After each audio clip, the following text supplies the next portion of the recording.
What's going on, everybody? It's EricRayweather back here, and in today's video I'm going to be going over the latest title update for Madden 20. Yes, we got a brand new title update. I actually just did a preview video to this a few days ago. I did not think we would be getting the actual update this week. I thought maybe next week or the week after, but it came in a little bit earlier than I assumed. And one of the big things I talked about in that preview video is going to be one of the main highlights of this update. Now, due to the nature of this title update, I don't actually think this is going to be the last one. I think we still get at least one more after this, because a lot of stuff the devs have been talking about and alluding to are not in this update. So there's definitely going to be at least one more significant update after this, probably the March update, whether it's, early March, probably more about middle to late March since we just got this one. There's definitely going to be at least something else, because there's certain things they didn't touch on in this update that I know for sure they're still working on. So that's about all I could say about that. But we're going to definitely dive into this update. If you're new to the channel, however, make sure to subscribe, hit the bell icon if you never want to miss out on any of these important Madden updates or tips. So one of the big focuses of today's update are playbooks. That's one of the main focuses. They said they were going to do this throughout the year. It's one of the main things I talked about on the preview video, and we finally got what maybe looks like to be the last playbook update of the year. Not 100% sure. They didn't say that it was the last playbook update, but I'm just not sure if they're going to actually do another one after this. But they definitely did some significant things with this update.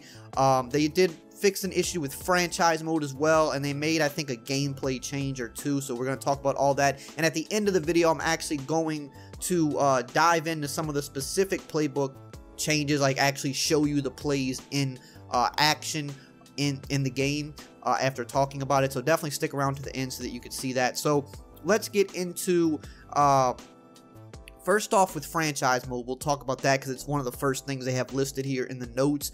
It says that they fixed an issue, a known issue going around with the route runner wide receiver archetype that prevented those players from reaching a high overall via progression. And it says here, the list of route runner archetype players that were most likely to demonstrate this problem as they progress in franchise leagues were guys like Michael Thomas, Devontae Adams, Julian Edelman, Tyler Boyd, Keenan Allen, Amari Cooper, Julio Jones, Cooper Kupp, and Stephon Diggs. So that specific wide receiver archetype, I guess, it sounds like if you play franchise, I'm sure you've encountered this. There was probably just a bug with that archetype that prevented them from progressing at the rate that, other players would normally progress. So they did fix that issue. Now let's look into the gameplay stuff. So we're going to talk about all the plays they added. So the big one that they have been talking about for weeks, ever since the Super Bowl, the kind of the highlight play that they added was the play called Jet Chip Wasp to the Chiefs NFL Live playbook. It said they added this in the Gun Trey Y Flex Week offensive package, which includes they added this play, and it was the 3rd and 15 play that they ran in the Super Bowl when Patrick Mahomes hit Tyreek Hill when they were kind of like mounting that comeback. I will show this specific play in action at the end of the video. So this is one of the ones they've been talking about for weeks. It's actually a play that the Chiefs have run multiple times. They ran it last year. They were saying against the Patriots in the playoffs. They ran it earlier this season, but they failed because I guess they got sacked or something like that. And then, of course, they successfully ran it in the Super Bowl. So it's kind of one of their little specialty plays they pull out when they know they're getting a cover 3 coverage look to try to hit a big play to Tyreek Hill over the top. And they were definitely successful with that in the Super Bowl. Now here's a big long list of some other plays they added. Keep in mind, all of these plays were added to the NFL Live playbooks, not the base actual playbooks for the teams, but the alternate playbooks, which you can use the alternate playbooks at the play call screen. If you go to your advanced settings where you would normally change like uniforms or change playbook options, you can toggle the NFL Live playbooks on or off. It's going to pretty much give you a whole new version of that team's playbook, which is going to have all the new plays added today and the new plays they added with the last time they did this about a month or two ago. So they added the iForm Pro PA tight end screen and the single back deuce close PA boot corner to the 49ers NFL Live playbook. So the Niners do run a lot of tight end screens to George Kittle, obviously, because of his speed and his physicality. So they did add a couple of different tight end screens to their playbook. most notable one that I'll show at the end of the video, which I believe is a new play. It's a single back deuce close PA slide tight end screen. So it's a PA play where they fake it one way and they kind of slide back the other way where the tight end screen is running. This was added to the Niners playbook, the Broncos, the Bengals, the Falcons, the Packers, the Rams, the Seahawks, and the Titans. All of these, again, NFL Live playbooks. They added the single back wing slot PAY screen to the Buccaneers and Vikings NFL Live playbooks. They added the far pro offensive formation to the Browns NFL Live playbook because this is something they did pull out during the regular season, which is interesting because I believe I saw the Saints pull this out at some point of the season too. It was either far or it was near. It was one of them. I always forget which one is which. But they pulled it out as well, but they didn't get it added to their playbook, so I found that interesting. Maybe something they overlooked. They also added the split slot offensive formation to the Bears NFL Live playbook. Here's another interesting one that I'm going to touch on at the end of the video and show some like footage of. A brand new defensive formation called the quarter overload.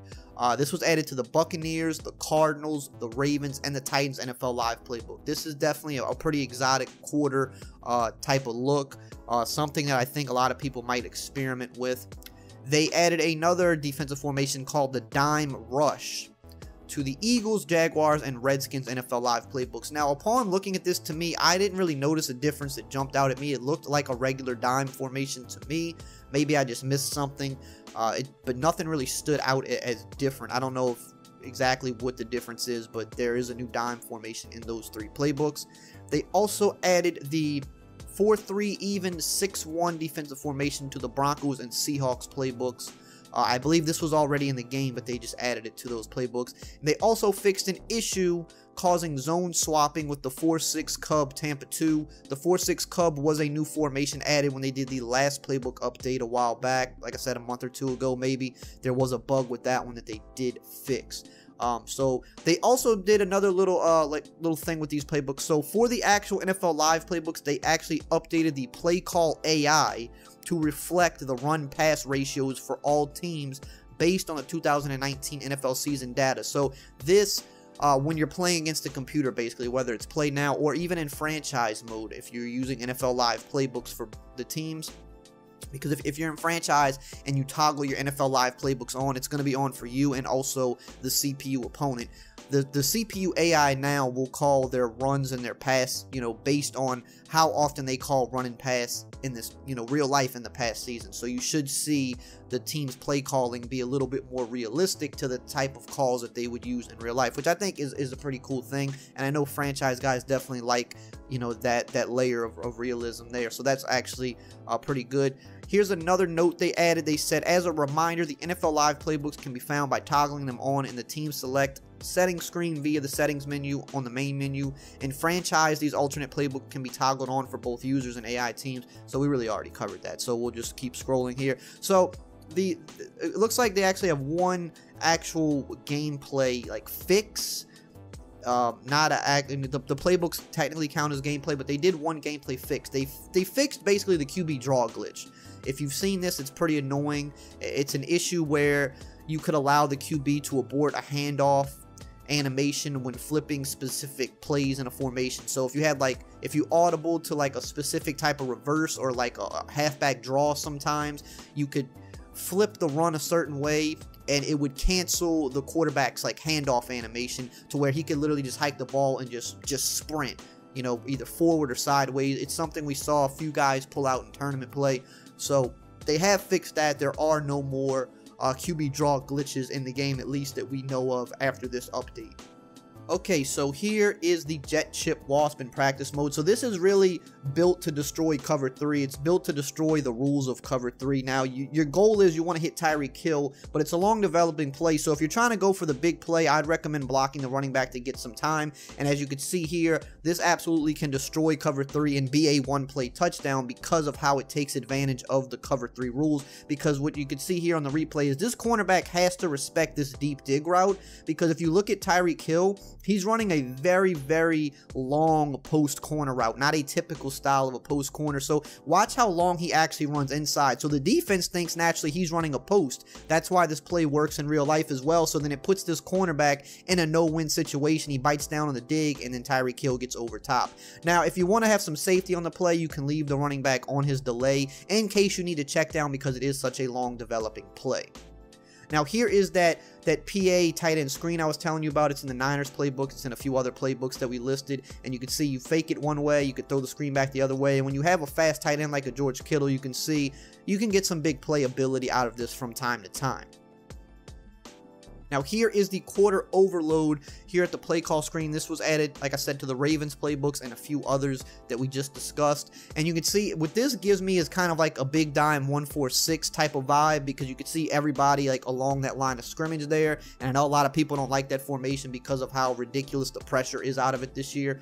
And you can see you got some kind of exotic blitz calls. You got man blitzes, you got different zone blitzes. So there's definitely some different things you can do with this. I'm sure some people are going to for sure experiment with this, just because the hovering blitzes have kind of been the big thing this year. So like what people might try to do is blitz everybody, you know, blitz 7, blitz the line, blitz the linebackers, press. They'll probably try to contain, you know, give you this look, you know, like I said, kind of similar to what you see in Big Dime. They might come stand in the box with their safety and then try to lurk and just try to get quick pressure, and you could see you're going to probably get somebody in free. So I would imagine, you know, people are going to probably experiment with this and do some things with it, because it does give you that ability to blitz easy. Obviously, as you can see, you could switch it up. You got, you know, cover 3 blitz looks and things like that. So definitely an interesting formation that you could probably get creative with. And I think some people would probably try to do that. So that's it for today's update. Like I said, we should still be getting one more, because there's still some other things, possible equipment, player likeness, and other little gameplay tweaks that they should be working on. So that's it for today. Hope you enjoyed this video and found it helpful. If you did, as always, like, comment, subscribe. Check out some of these other videos right here, and I will see you guys next time.